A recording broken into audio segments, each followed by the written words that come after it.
Magandang araw, narito ang magiging lagay nating panahon ngayong gabi hanggang bukas. So dito sa latest satellite animation na nakikita natin sa ating screen, mapapansin natin yung mga ulap ay halos nagmumula sa Hilagang Silangan or Northeast. Umira lang hanging amihan or Northeast monsoon at apektado nito immediately ang Northern Luzon. Kaya asahan ng mga kababayan natin sa Cagayan Valley, sa Cordillera Administrative Region at maging dito sa Ilocos Region na generally maaliwalas naman ngayong gabi subalit may tsansa ng mahinang pag-ulan.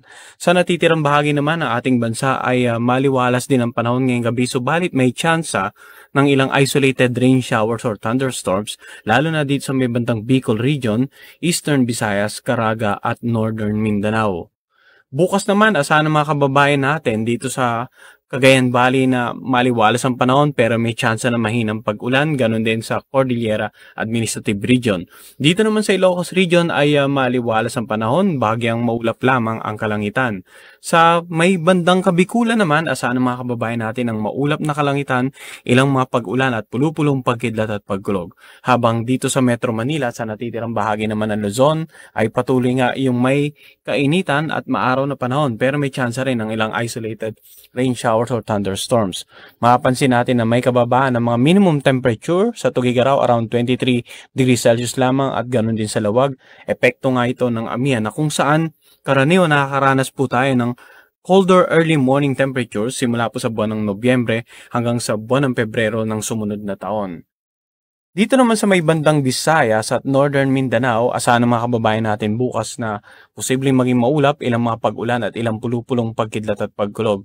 Sa natitirang bahagi naman ng Mindanao ay mainit at malinsangan maliban lang sa ilang isolated rain showers o thunderstorms lalo sa dakong hapon o gabi. So sa mga kababayan natin sa Visayas at Mindanao, mga lalabas ng bahay, papasok na kanilang mga trabaho, mangyari lang po magdala ng payong dahil kung di man proteksyon sa pag-ulan ay proteksyon natin sa init ng araw.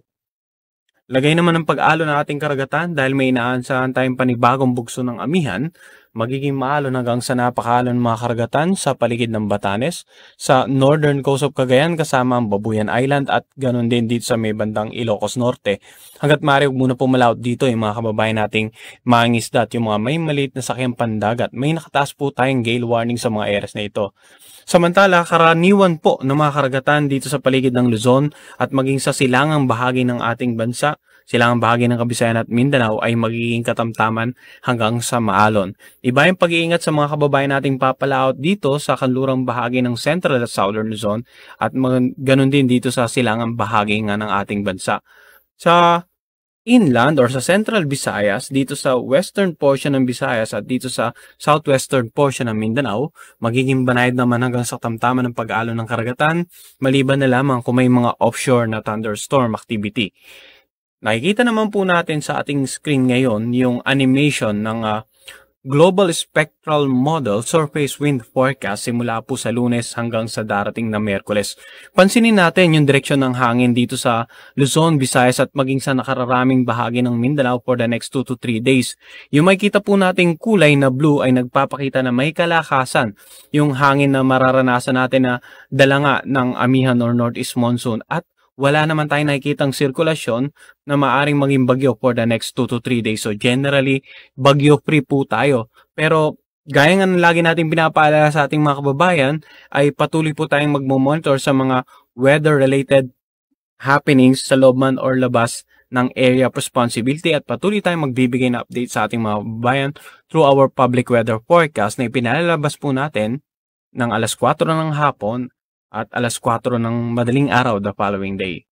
Sa ating 3-day weather outlook sa Metro Manila, generally maaliwalas ang panahon, ilang isolated thunderstorm asahan sa Martes at sa Miyerkules, subalit sa Huwebes naman ay posibleng mahinang pag-ulan na dala ng amihan. Sa Baguio City naman, tuloy-tuloy maaliwalas sa panahon, maliban na lamang sa ilang pulupulong mahinang pag-ulan. Sa Legazpi, maulap, may mga pag-ulan at ilang pulupulong pagkidlat at pagkulog sa darating na Martes. Improving weather naman tayo pagdating ng Miyerkules at Huwebes. Samantala patuloy nga mainit at malinsangang panahon sa Cebu, ilang isolated thunderstorm asahan sa dakong hapon at gabi at ganun din po sa Davao City. Posible namang umabot na around 33 degrees Celsius ang pinakamataas na antas ng temperatura for the next 3 days sa nabanggit nating lalawigan. At ang araw ilulubog mamaya 5:24 ng hapon at sisikat bukas ng alas 6 ng umaga.